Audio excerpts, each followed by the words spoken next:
Hey guys, welcome to my aquarium project series. Thanks for watching my previous video. So here's part 2 of the project Neat Blue series. So here's I'm going to cover a little bit more in details in regards to the fishes that I have, how the aquarium filters functioned, and also more about how the plants developed over time. And of course, as per everyone's interest, I'm also going to talk about the mist maker. So let's get rolling. So as mentioned before, this is actually a preview of the day 1 of Project Neat Blue. So all the fishes that you see here, including the shrimps, were actually from the previous tanks. Majority of them were second generation, third generation born in the aquariums that I had, so they're quite close to me.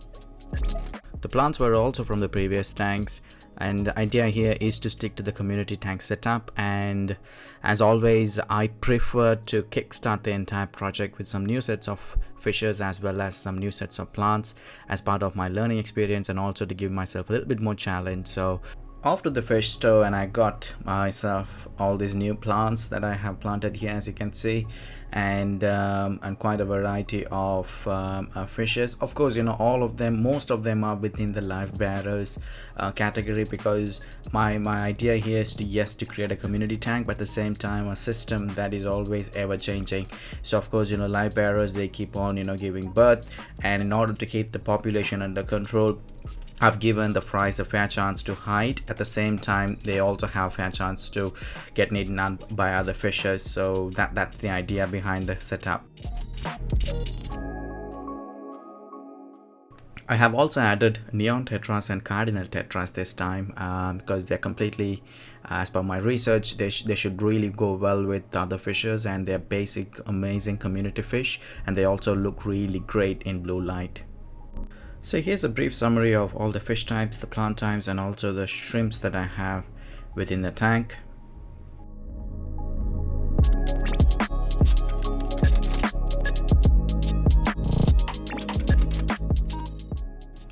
I got to say the plants did really well, and despite I never added any fertilizers or anything, because the substrate actually had quite a lot of content from the previous tanks, and I'm sure they would definitely boost the growth.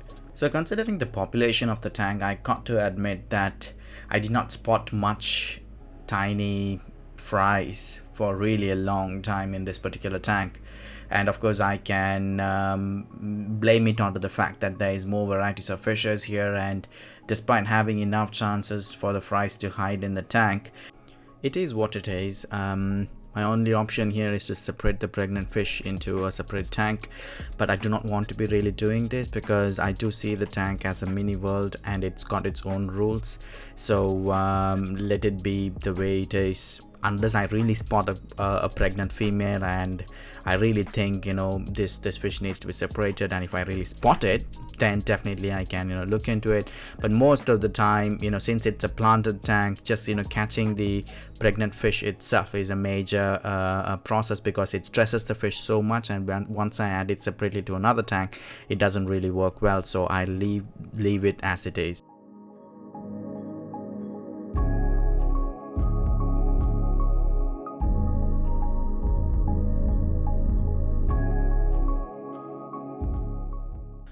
When it comes to feeding, in addition to the normal standard food that you get from the fish store, I also gave my swordtails, guppies, platies, especially my homegrown spinach. Yes, that's from my balcony garden, so I have plenty of spinaches that are growing. So I take them out, so I pluck them out, put them into boiling water for 10 minutes just to bleach it, and then drop it in the tank, and within a few hours they finish the job.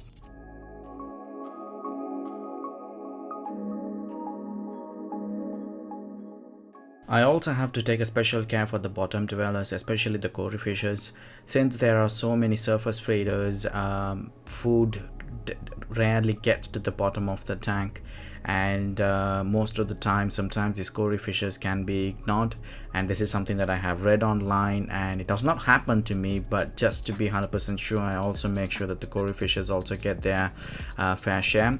It's just that these guppies, or the swordtails, or even the platies, sometimes they do get greedy. They finish off the top their own food, and then they'll come and start bothering these cory fishes food. But anyways, it is what it is. And you can see the shrimp also trying his luck there.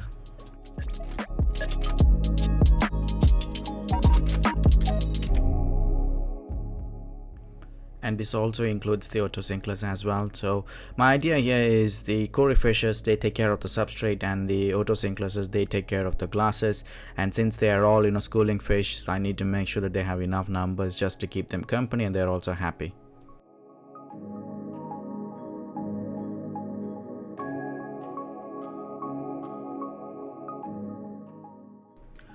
When it comes to the hair algae on the driftwood, I left it the way it is. I kind of like the texture, and it also became a very safe haven for shrimplets, and this is where most of the time I do see them hiding amongst these particular hair like structures.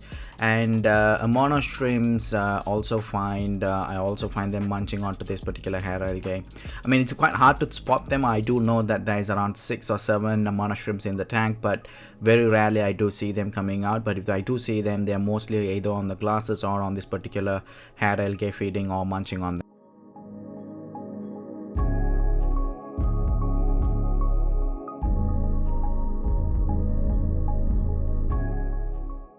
So moving on to the mist maker, this is something a lot of you guys have been inquiring about.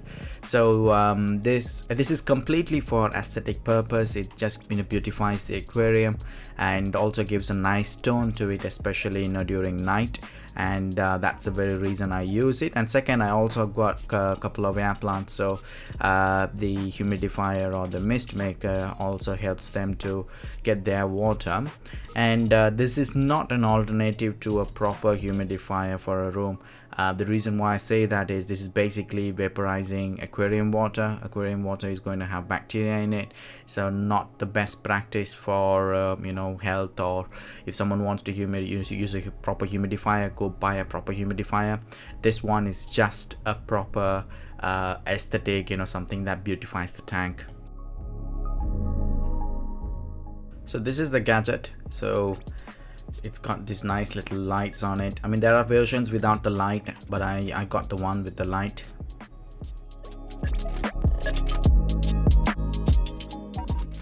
And here's a preview of how it actually works. Cool, right? So this needs to be installed slightly at the surface so that it can create the mist, but if you submerge it, it won't work. And second, it's also completely safe for the aquarium fishes as well as for the shrimps. So finally, moving on to the filters, what I have realized is that the hang-on filter is a much better option when it comes to the sound production. So basically, because sponge filters as well as even the fluidized moving bed filter, they all rely on a separate pump to produce the air.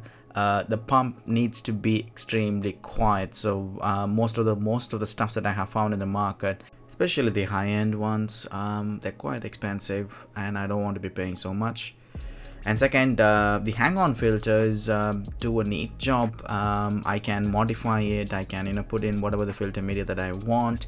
And considering the bioload here, I would probably suggest, or maybe just stick to the sponge filter and a hang-on filter. So the hang-on filter will be more for the mechanical filtration, and with a lot of modifications we can also increase its efficiency on the biological process.